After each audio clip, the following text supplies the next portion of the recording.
చిన్న వ్యాపారులకు కేంద్ర ప్రభుత్వం గుడ్ న్యూస్ చెప్పింది. బడ్జెట్ హామీ ఇచ్చినట్లుగా ఎంఎస్ఎంఈలు స్థాపించే చిన్న వ్యాపారులకు క్రెడిట్ కార్డులు జారీ చేయనుంది. 5 లక్షల లిమిట్ తో ఈ క్రెడిట్ కార్డు అందించనున్నారు. ప్రభుత్వ క్రెడిట్ కార్డుల ద్వారా మైక్రో యూనిట్లు అదనంగా 30,000 కోట్ల నిధుల్ని అందించేందుకు కేంద్ర ప్రభుత్వం ప్రణాళికలు సిద్ధం చేస్తుంది. ఇది వ్యాపార వృద్ధి, రుణాలు పొందుటకు మంచి ఎంపిక.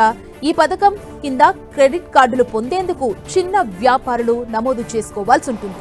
5 లక్షల లిమిట్ తో క్రెడిట్ కార్డులు షాపులు, చిన్న తరహా పరిశ్రమలు నడిపే వారికి ఇస్తారు. వ్యాపారులు యూపీఐ లావాదేవీలు, బ్యాంక్ స్టేట్మెంట్లు, వ్యాపార స్థితిగతులు అంచనా వేసి ఈ కార్డులను మంజూరు చేస్తారు. కార్డు చెల్లుబాటు కాలం 1 సంవత్సరం.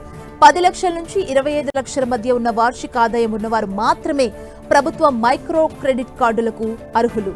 ప్రభుత్వం జారీ చేసే ఈ క్రెడిట్ కార్డును పొందడానికి దేశవ్యాప్తంగా ఉన్న చిరు వ్యాపారులు ముందుగా ఉద్యమ్ పోర్టల్లో నమోదు చేసుకోవాలి. అనంతరం ఎంఎస్ఎంఈ క్రెడిట్ కార్డులను పొందవచ్చు.